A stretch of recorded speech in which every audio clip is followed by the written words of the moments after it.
आज मैं आप सबके सामने कहकर जाता हूं, सीए इस देश का कानून है, इसको कोई रोक नहीं सकता, सबको नागरिकता मिलेगी। नमस्कार, डीवी न्यूज में आपका स्वागत है। तो चलिए अब हम मिलकर बात कर लेते हैं सीएए, यानी कि इस वक्त का सबसे ज्यादा चर्चित विषय। बता दें कि सिटीजनशिप अमेंडमेंट एक्ट यानी कि सीएए लागू कर दिया गया है। अब आप में से काफी लोग इसे जानते होंगे और जो लोग नहीं जानते हैं उन्हें मैं बता देती हूँ कि आखिर सीएए होता क्या है और आखिर क्यों इसे लेकर एकदम से इतना ज्यादा विवाद देखने को मिल रहा है।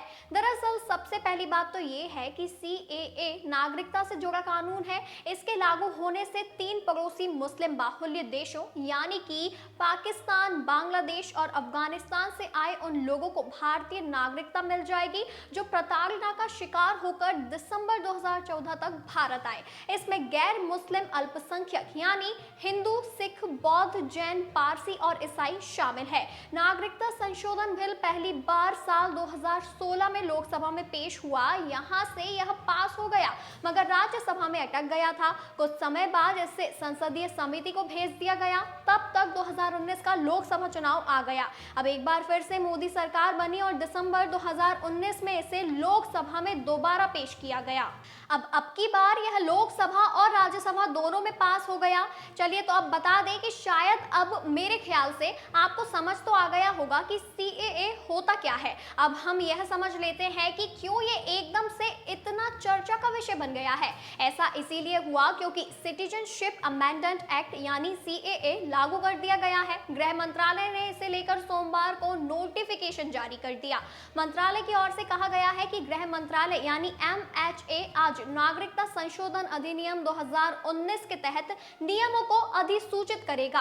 नागरिकता संशोधन नियम 2024 कहे जाने वाले ये नियम सीएए 2019 के तहत पात्र व्यक्तियों को भारतीय नागरिकता प्रदान करने के लिए आवेदन करने में सक्षम बनाएंगे। वहीं आवेदन पूरी तरह से ऑनलाइन मोड में जमा किए जाएंगे, जिसके लिए एक वेब पोर्टल प्रदान किया गया है। अब यह कानून पास तो हो गया पर इससे काफी ज्यादा विवाद भी खड़ा हो रहा है। कुछ लोगों को यह फैसला पसंद आया तो कुछ लोगों को नहीं भी आया है। वहीं जो भी लोग इसके खिलाफ हैं वो इसे लेकर सरकार की तरफ से लोकसभा चुनाव का एक बड़ा षड्यंत्र भी इसे करार दे रहे हैं।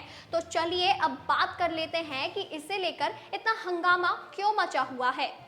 बता दें कि देश भर में नागरिकता अधिनियम यानी कि सीएए कानून लागू होते ही विरोध प्रदर्शन का दौर भी शुरू हो गया है। विरोध को देखते हुए कई राज्यों में अलर्ट मोड पर शासन तो आ गया है। बता दें कि उत्तर प्रदेश, असम और दिल्ली उन संवेदनशील राज्यों में शामिल है जहां पुलिस अलर्ट मोड पर है। बता दें कि दिल्ली पुलिस की साइबर विंग भी अलर्ट पर है। सोशल मीडिया प्लेटफॉर्म पर देश भर की सुरक्षा एजेंसियों और पुलिस की पैनी नजर बनी हुई है। दरअसल सीएए के विरोध में राजधानी में बड़ी संख्या में धरना प्रदर्शन किया गया था। शाहीन बाग इलाके पर खास नजर रखी जा रही है। वहीं असम में भी सीएए के खिलाफ आज बंद बुलाया गया है। ऑल असम स्टूडेंट्स यूनियन ने सीएए के विरोध प्रदर्शन का आह्वान किया है। बताते चले कि 16 दलों के संयुक्त विपक्षी फोरम ने आज राज्यव्यापी बंद का ऐलान कर दिया है। असम में कुछ जगह सीएए की प्रतियां भी जलाई गई हैं। आप सभी को बता दें कि एएसयू से जुड़े लोग दिल्ली आकर सरकार से सीएए की अधिसूचना वापस लेने की अपील करेंगे। असम पुलिस ने बंद बुलाए जाने पर 16 विपक्षी राजनीतिक दलों को कानूनी नोटिस जारी कर दिया है। पुलिस ने राजनीतिक दलों को चेतावनी देते हुए कहा है कि गुवाहाटी हाईकोर्ट के आदेश के मुताबिक बंद में शामिल लोगों पर केस भी दर्ज किए जा सकते हैं। इसी के साथ गुवाहाटी एचसी के 2023 के आदेश में कहा गया है कि बंद अवैध और असंवैधानिक है। एचसी ने निर्देश देते हुए कहा है कि सरकार प्रदर्शनकारियों से विरोध या हड़ताल की वजह से होने वाले आर्थिक नुकसान की वसूली कर सकती है। वहीं असम के मुख्यमंत्री ने चेतावनी दी थी कि बंद बुलाने पर राजनीतिक दलों का रजिस्ट्रेशन बंद हो सकता है। अब इसे लेकर कानून अलर्ट मोड पर है। बता दें क्योंकि जिस हिसाब से बवाल मचा हुआ है उसे देखते हुए लग रहा है कि यह सब इतनी जल्दी थमने वाला नहीं है। इसीलिए पुलिस ने सख्त लहजे में कहा है कि विरोध प्रदर्शन और बंद की वजह से अगर सार्वजनिक संपत्ति को नुकसान पहुंचता है तो उनकी वसूली भी प्रदर्शनकारियों से ही की जाएगी। सीएए के नियमों को अधिसूचित करने के बाद गौतम बुद्ध नगर पुलिस अलर्ट मोड पर नजर आ रही है। तीनों जोन के पुलिस उपायुक्तों ने सोमवार शाम को पुलिस बल के साथ अलग अलग जगहों पर पैदल मार्च किया। अधिकारियों ने बताया कि संवेदनशील जगहों पर अतिरिक्त पुलिस कर्मियों की तैनाती की गई है तथा इन इलाकों में पुलिस ने गश्त भी बढ़ा दी है। उन्होंने बताया कि इस संबंध में पुलिस सभी धर्म गुरुओं के साथ पहले ही बैठक कर चुकी है तथा कई जगह पर सादे कपड़ों में भी पुलिस कर्मियों की तैनाती की गई है। नोएडा जोन के डीसीपी विद्यासागर मिश्रा ने बताया है कि शहर के हिस्सों में ड्रोन कैमरे से भी निगरानी की जा रही है तथा शहर को जोन और सुपर जोन में बांटा गया है। इसी के साथ चलिए अब ये भी जान लेते हैं कि सीएए से किस प्रकार फायदा मिलने वाला है।